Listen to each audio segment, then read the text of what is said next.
Ready? Ready. Hey everyone, welcome to the latest episode of Snitchin'. It's your host, Kristen. And Brittany, get ready for the best part of your day. As we always say, happy Friday, Snitches. It's the best day of the week. We made it. We made it. Happy Friday, everyone. TGIF.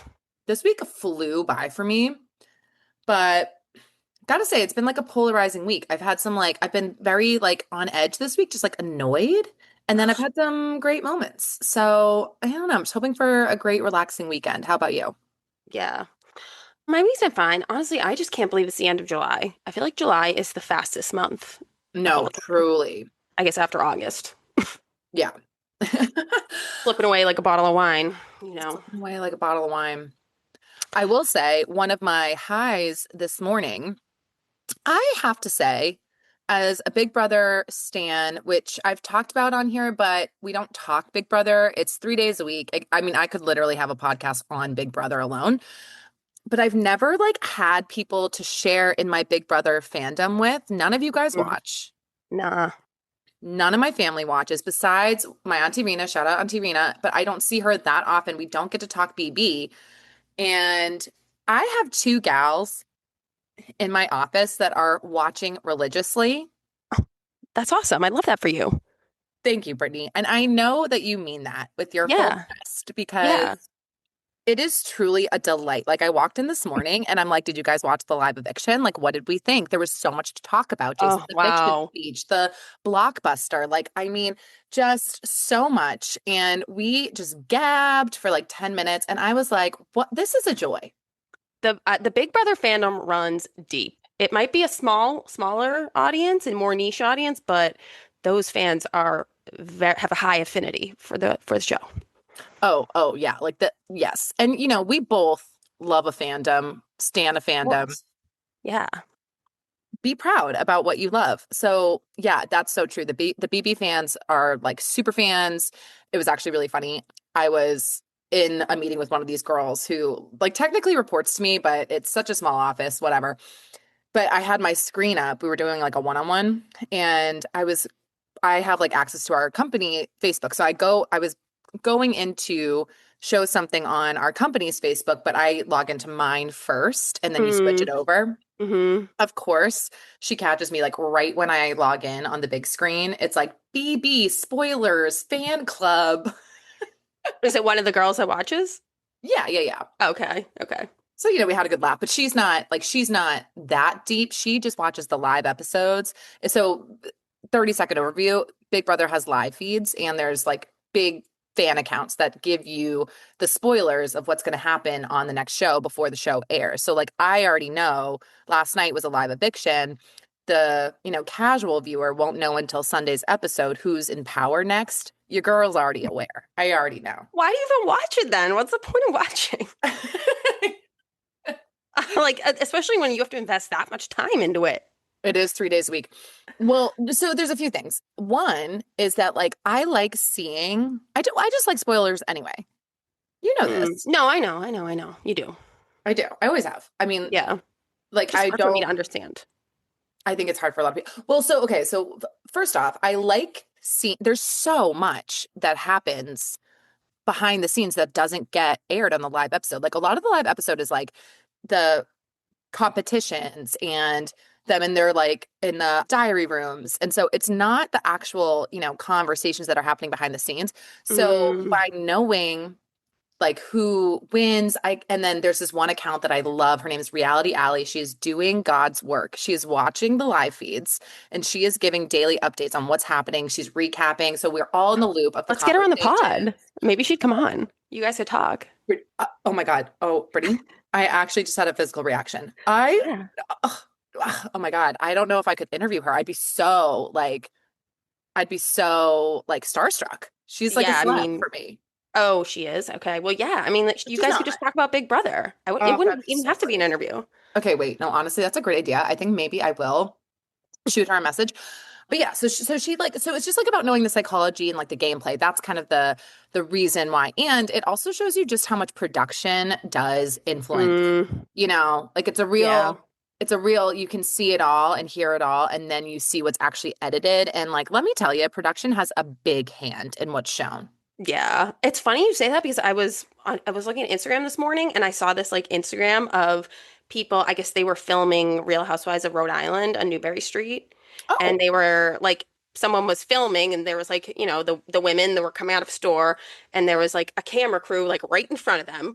And then there was all these people lined up on the side that like weren't in the shot, but you could like were Hmm. filming. And I Hmm. was like, that must be so weird to be like, how do you act normal when there's like 100 people watching you walk down the street in front of a camera? You know what I mean? It's like, how do This you is act normal? no, you know what though? This is a legit perfect segue into Yesteryear, Oh, okay. Let's do our it. book club, because, well, to we'll give the synopsis of the book Yesteryear, but one of the things that the main character, the protagonist, says is that she's like her mom or someone gave her guidance almost to like when you're trying to just be in your everyday life, pretend that someone can see you. Do you remember that part Mm. of the book where she's like, Yeah, I feel like, yeah, it's which is basically so like weird. act like someone's watching you and then you kind of always act right.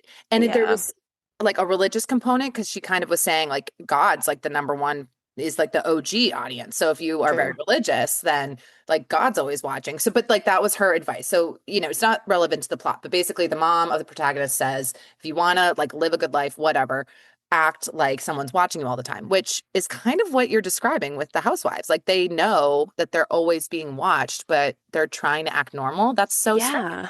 Yeah. I don't know. Yeah, it's like you have to just always take those things with a grain of salt. I know. Did you see the Um, correlation there though?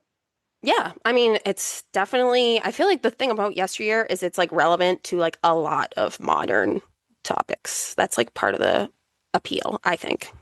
Yeah. Oh, okay. I'm excited to talk about it. Okay, let's get into it. Okay. Do we want to give a little recap for anyone who didn't read the book? Yeah, I can give it a shot, or do you want to give it a shot? I don't care either way. You can do it. Basically, it's about a woman who you're introduced to her, and she's like a modern day influencer for the Christian community. She's got a bajillion kids. She lives on this very picturesque farm, and she like makes her own bread, and she's doing all the things, and she seems like she has this great thing going.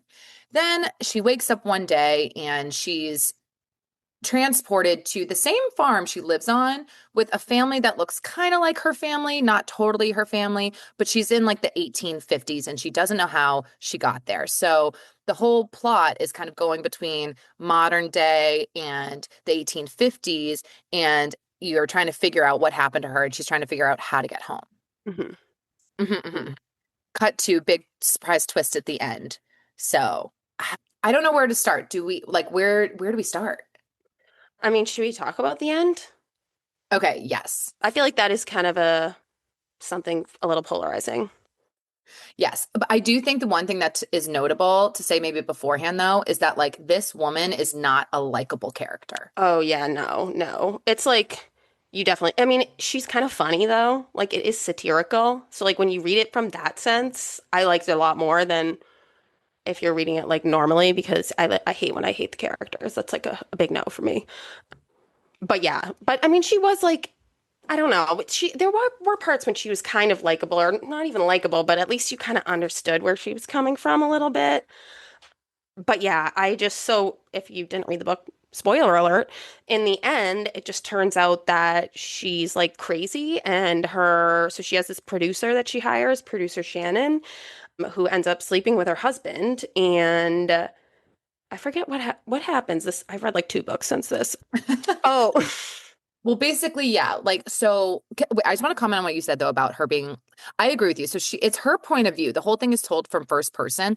And I think they do a really good job of like not like making her have a personality. hmm. She's clearly like bitter and she's very quick to be angry, but she is kind of funny. Like there's a Mm, scene where she runs into someone at Target and the woman like I don't know, catches her being rude to her or being neglectful to her baby. And obviously she's famous at this point and is known as the stellar mom. And so in her internal monologue is really funny because she's just like stupid bitch, da, da, da, da, da. yeah, Like, you know what I mean? She just like yeah, turns on her yeah. and She has she's to meant, turn into online Natalie.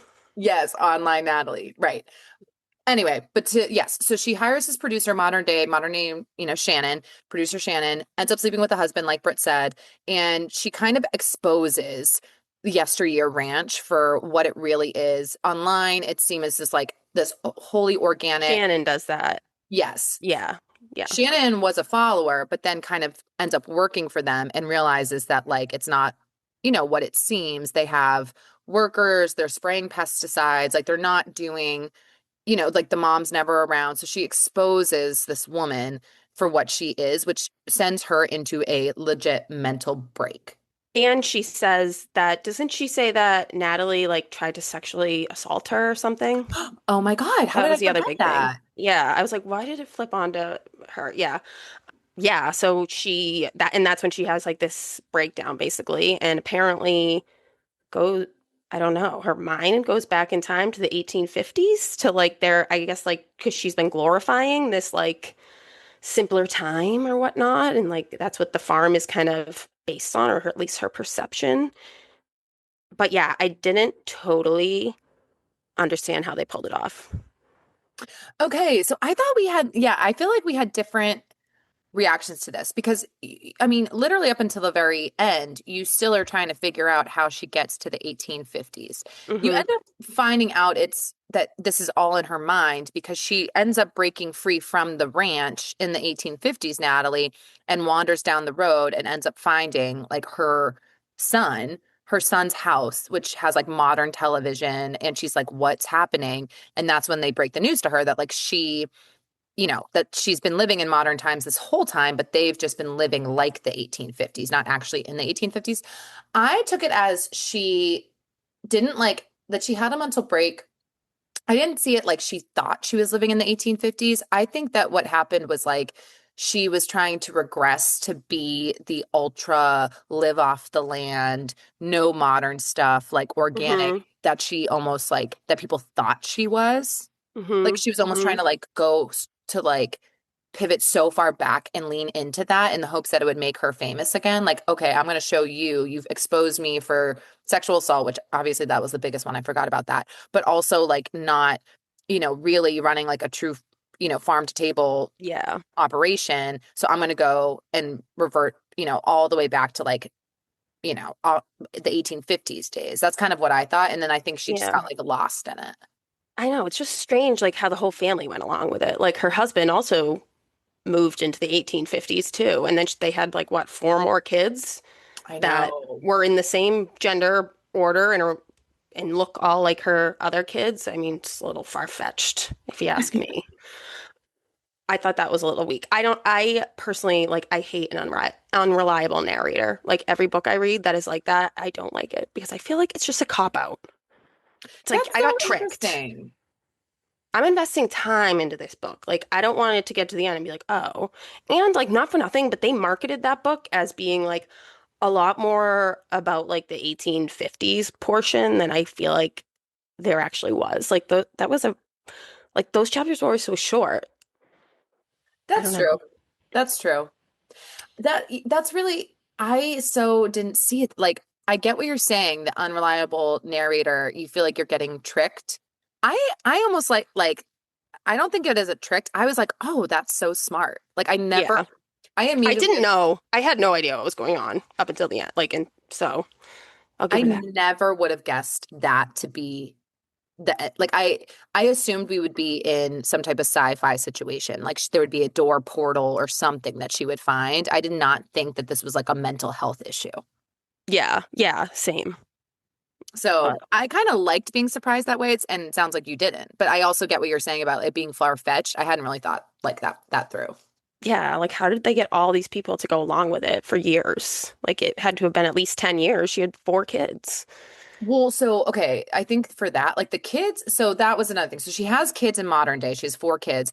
And then in the 1850s, those kids, since it's actually just like, 20 years later, they're all grown and they've abandoned their family because like they don't want to live like their crazy parents. Hmm. Um, so that made sense to me. I feel like the new kids, like the young kids that she has in her 1850s, mind, I felt so bad for them. Like that one little girl, Maeve, that they described as being 3 and she's actually 10 and just like malnourished. That's Oh so yeah, sad. forgot about that. Yeah. I just don't think that they even knew because they weren't allowed to leave. But then the boys did get to leave at a certain age. But I think it's like one of those things when you're brainwashed, when you grow up in that, like you don't know anything else. Yeah, I guess it's more the dad. Like, how did he go along with it? I'd be The like, I need to take my kids to the doctors. Like, if someone got sick, like, I would go to the doctor. I would be like, bye, 1850s. Yeah. Well, no, but I think the dad like did go down to the son's house and watch football with him. That's what they said something in like that in the chapter. Like he would Oh, go yeah. and like live in the modern day comforts, but just let his crazy wife. You know what it was? It was because the dad was like a butt plug who literally Yeah. he was like the beta hardcore in their relationship between the two of Yeah. them in the modern time. Like no one took him seriously. His dad was also a politician. That's how they got the money for the farm in the first place. And like he was always kind of the joke of the family. So in my mind, I excuse that by like him just feeling like he has power in the 1850s version because in the Yeah. 1850s That's version, true. he's the alpha. Yeah, that's a good point. That's a good point. What it like I feel like I couldn't I was struggling to take away. I was like, what does this author want me to think about like what makes a woman happy or like successful? Did you Oh, feel that's like interesting. that? I No, felt that like didn't she even was cross my like mind. I couldn't tell if she was like rooting for like it seemed like she kind of hates this like trad wife influencer image. Like she's got something Mm. against that. But then it was like also she was saying like you it didn't like I don't know, but also like Shannon seemed like a good person and then she didn't win. I don't know. I just got the sense of there like at the end I felt like there's like no way there's no happy modern woman in her mind. That's such an interesting takeaway, Britt. I didn't even think about that. Yeah, I don't know. Well, I was thinking about it because I was like she the part when what part was it? Shit, I just lost my train of thought. Oh, when she's like she has kids and she's like secretly in her mind like I hate this baby, but Oh, like yeah, yeah, acts like yeah. she loves them. She's like in her head she's like I hate being a mother and hate every single part of it, but like on the outside it's the complete opposite. And I was like, "Oh, I can like appreciate sometimes I feel like media, like TV, movies, etc., like glorify parenting a lot more and make you think that like, it's like all of a sudden you have a baby and it's like you're just like obsessed with them and the whole thing. I don't know, just like so attached and like that does happen, but like it is okay. Some people are like, oh shit, what did I do? Do I like being a mom? Like, was this right? Like it's not always just like rainbows and sunshine right Yeah. away. So like I appreciate that they kind of like she acknowledged that, but then I was like, this is too far, first of all. And then yeah, I don't know. And then it was like also the girl, what was her name? Raina or something. Who was the girl from school? Rena, the girl Yeah. from school, her college roommate, she was obsessed with her. Yeah, and she kind of did like the other path, but like it didn't work out for her either. I don't know. I was just like, what is this woman try? I feel like she was trying to make some big point and it just didn't land. Okay. Yeah, I see what you mean. Like, I definitely think there was a lot of, like you said, like online Natalie and then personal Natalie. So I think maybe there was something to be said, yeah, about what people show and then versus what their true feelings are. Like, I Hmm. think there's probably something to be made about that. I also think this woman was legitimately crazy. So, maybe there's just like something to be said about like the mental illness part of it. I kind of Yeah. took it like, okay, yeah, influencer, not everything's what it seems. I also thought though there was like the religious undertone of it was really interesting Yeah. because I think like she kept kind of bringing that up, like the religion and all of that. And then she does sexually assault producer Shannon. Well, So she there doesn't is. actually sexually assault. She tried to choke her, remember?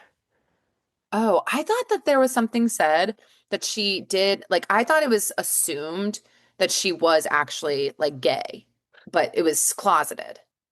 Yeah, that wasn't I know. I could see how you would think that I guess now thinking back, it was like I remember Natalie remembers choking her, but like and then she kind of blacked out, so I guess she could have sexually assaulted her. It's I unknown. thought if that was true, that made it more interesting because like that when I took away from it that she was like hiding her sexuality and Oh. yeah, and so like she almost like hated herself because of like the God part of it, right? Like the Christian, she's this one person, she's this thing, but like actually she is not what, her religion says she should be. So like there's this inner conflict. So I kind of took like that perspective of it. I was like, oh, she's just like she hates who she is kind of thing. That's what I was Yeah. thinking. Yeah. I Um, thought it was like she hates the life that she feels like she's been like forced into. yeah. I mean, that's would make sense why she's always fantasizing about what Rena, who took that opposite path, like what she's doing and why she still Yeah. thinks about her and lives rent free in her mind like 20 years later. Yeah. And it's like saying like even if as a woman you do all the quote unquote like women like things and Hmm. be like kind of like, the second, second to the man and all that, then even then you're like still not happy, I guess. Maybe that's what she was trying to say. I don't know. Yeah, I don't know if the big statement to your point, I don't know if I thought that there was one. I just thought it was interesting. I just thought it was interesting to be inside of her mind and then know at the end that she's actually crazy and like has deluded herself into this thinking. And Yeah. that was what was like so like shocking to me. That was the biggest takeaway. It was like, whoa, I'm living in this woman's brain and she actually is like Delulu.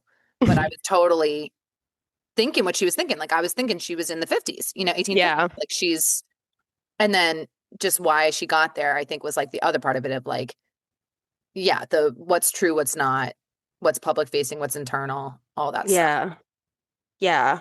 I felt like I was like not really sure where she was trying to go with it. Seemed like she was trying to make a statement about religion, but I was like, what was it? I don't know. I just because when I started the book, I was like, I am into it. Like I said, I feel like it was written well and like it was like I was like it wasn't like I was bored. But like in the beginning, I was like, wow, there are so many of these, like polarizing themes and like so modern and blah blah blah. Like, what is she trying to say? And then I don't know after reading it, but yeah, Yeah. What would you um, give it for a ranking? like out of 10, Hmm. maybe like a 6. Oh, really? That's lower than I thought. I would give it an 8. Mm. I would even maybe do 8.5. I felt like it kept my attention. And Yeah, yeah, I feel like you've been on a I've been on a slump. It's been hard for me to get into a book, and I was into this one pretty quick. yeah, yeah. I was definitely into it too. It was captivating. And it was different than like a lot of books I read. Oh, the other thing I thought was kind of stupid too is like she was so worried about people finding out that she like had nannies and like more staff. But like I would kind of assume an influencer would have nannies and staff, especially a rich one. Yes, but again, I think it was like her whole brand is that she's like doing this. She's like the trad wife woman who can handle caring for all her kids and like making the Yeah, bread and I see handling the she's saying that. farm, And so, Yeah, and then when that was let out, it broke her. That's yeah, that's all she's got. She had no yeah. friends. Like this woman had no friends and like she was a bitch to her sister. She had her Hmm. mom, but that was really her sister was like trying to leave an abusive relationship at one point, and Hmm.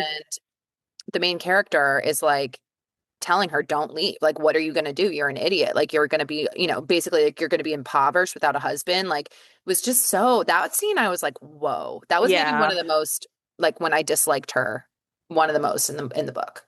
yeah, that's fair. So, I mean, she literally only had, and she hates her husband. She doesn't, like she does not super close with her kids. Like she only has this. Yeah, no, that's true. Sad life. Yeah. Did you hear it's like based on this influencer? I didn't know, but I don't follow a lot of influencers, Ballerina Farms. No. Oh, yeah. So apparently, like, yeah, this ballerina farm is like, if you look her up, it's like to a T. Like, clearly the author based it on her. Damn. Um, she's like, I think she's married. Her husband's dad started JetBlue, so they're like wicked rich. Yeah. Oh my God. I know. But they live on a farm and like live off the land and blah blah blah and like I think it's like basically the same thing. And like she sells products and stuff. Yeah, I don't really know her, but apparently she commented and was like, "Oh yeah, I like," but didn't really say anything, but knows that it seems like there are some parallels. Hmm. Tough book to have written about you. That's all I'm gonna say. Wouldn't want to be me. Yeah, seriously. But Anywho, that's all the time we have for today. Thanks everyone for listening in. We hope you liked or didn't like or just thought this conversation was interesting. Let us Yeah. know, share your thoughts if you read it also. We'll be back next week with some new episodes. Make sure to like us, follow us, comment at us at Snitch and Pod on TikTok and Instagram. Go to our website, snitchandpodcast.com, and tell everyone you know about us. Bye. Bye.